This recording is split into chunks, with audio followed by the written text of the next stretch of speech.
ជំរាបសួរយើងសិក្សាជាមួយគ្នាជាថ្មីម្ដងទៀតជាមួយនឹងរបៀបឲ្យចំណីដល់សត្វជ្រូកបាទ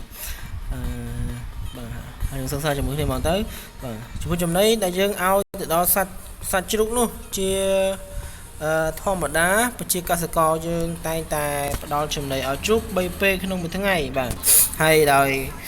យើងអត់បានដឹងថាតែក្នុងមួយពេលដែលយើងឲ្យចំណីទៅជ្រូកនោះប្រហែលគីឡូប្រហែលខាំទេអញ្ចឹងជាបញ្ហាមួយដែលធ្វើឲ្យនៅពេលដែលគាត់ចិញ្ចឹមសត្វទៅនៅពេលដែលគាត់លក់ទៅគាត់ប្អូនថាជ្រូកខំប្រឹងចាំដែរធំដែរមិនដែរខាតបាទchứវាអត់រួចថ្លៃដើមរបស់យើងផងបាទអញ្ចឹងឥឡូវនេះយើងនឹងរៀនអំពីតើយើងធ្វើយ៉ាងម៉េចដើម្បីឲ្យការផ្ដល់ចំណីដល់សត្វជ្រូករបស់យើងហ្នឹងវាត្រឹមត្រូវហើយជ្រូករបស់យើងហ្នឹងធំធាត់លឿនបាទអញ្ចឹងសូមបងប្អូនទាំងអស់គ្នាមើលជាមួយនឹងគ្នាបាទនេះថងចំណុចនេះបាទចំពោះជ្រូកយើងត្រូវឲ្យស៊ីតែមួយថ្ងៃតែ2ពេលបានហើយគឺមានថាយើងឲ្យស៊ីនៅពេលផឹកនិងឲ្យស៊ីនៅពេលល្ងាចបាទចំណែកដល់ពេលថ្ងៃហ្នឹងយើងមិនចាំឲ្យវាទេបាទយើងគ្រាន់តែឲ្យដូចជាតកួនឬឲ្យដូចជាបន្លែផ្សេងបាទដែលយើងដាំដូចមានផ្ទីមានអីហ្នឹងបាទនេះយើងអាចឲ្យវាទៅហើយនឹងបាញ់ទឹកវាសម្អាតត្រង់ចឹងទៅឲ្យបាទពីព្រោះពេលថ្ងៃក្តៅ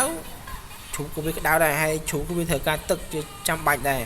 បាទអញ្ចឹងយើងត្រូវបាញ់ទឹកវាបាទនៅពេលថ្ងៃអីចឹងទៅហេតុអីបានជាពេលថ្ងៃយើងអត់ឲ្យចំណីវា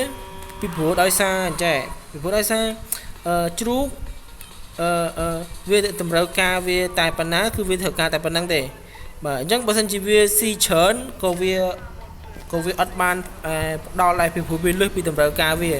បាទអញ្ចឹងឧទាហរណ៍ថាក្នុងមួយពេលវាត្រូវការស៊ីតា2គីឡូ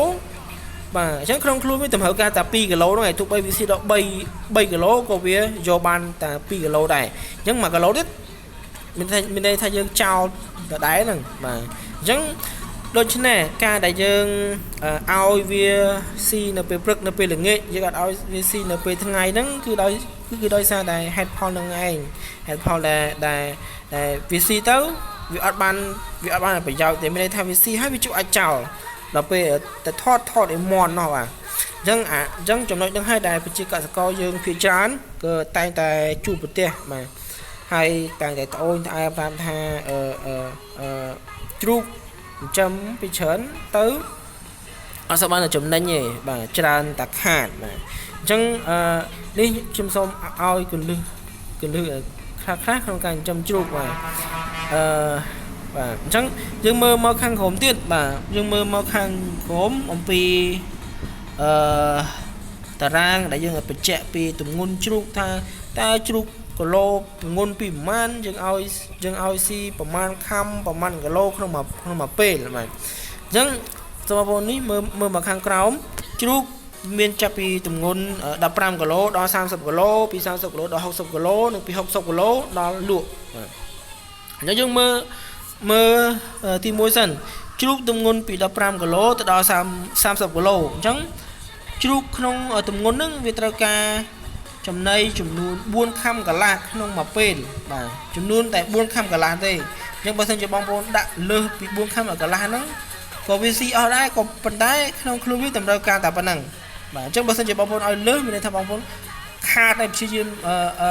ប្រឈមមុខនឹងការខាតដែរបាទខាតបងថាពីការព្រោះដោយសារយើងឲ្យស៊ីលើសពីតម្រូវការរបស់វាហើយក្នុងរយៈពេលពី15គីឡូទៅដល់30គីឡូហ្នឹងវាស៊ីចំណីអស់4ខាំកន្លះក្នុងមួយពេលគឺក្នុងទម្ងន់ហ្នឹងគឺវាលូតលាស់សាច់បាទអញ្ចឹងជ្រូកក្នុងទម្ងន់ហ្នឹងវាលូតលាស់សាច់លឿនវាលះធំលឿនបាទហើយចំណែកមកដល់គីឡូពី30ទៅដល់60គីឡូបាទគឺវាត្រូវការចំណី7ខាំកន្លះក្នុងមួយពេលបាទ7ខាំកន្លះក្នុងមួយពេលបាទអញ្ចឹងជ្រូកក្នុងទម្ងន់ហ្នឹង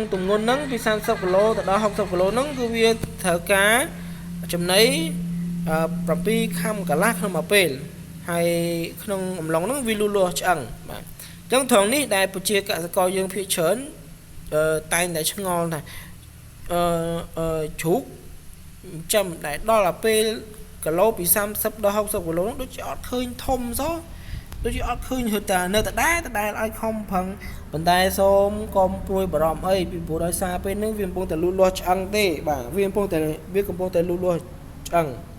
បន្តទៅទៀតចាប់ពីគីឡូពី60ទៅដល់លក់បាទមានថា60 70 80 100ចឹងអីចឹងទៅគឺវាត្រូវការចំណី1គីឡូកន្លះក្នុងមួយពេលបាទបាទអញ្ចឹងវាត្រូវការតែប៉ុណ្្នឹងទេហើយក្នុងអំឡុងនោះគឺវាលូតលាស់សាច់ហើយអញ្ចឹងចាប់ពី60គីឡូឡើងទៅហ្នឹងគឺវាលូតលាស់សាច់ហើយវាលែងលូតលាស់ឆ្អឹងហើយមានន័យថាវាអាចធំធាត់លឿនបាទហើយហ្នឹងហើយអត់មានអីទេយើងសិក្សាតែប៉ុណ្្នឹងហើយសូមជួយ subscribe ផងដើម្បីទទួលបានវីដេអូថ្មីហើយអរគុណហើយអត់មានអីទេសូមរងចាំទស្សនានៅវីដេអូក្រោយទៀតបាទសូមអរគុណ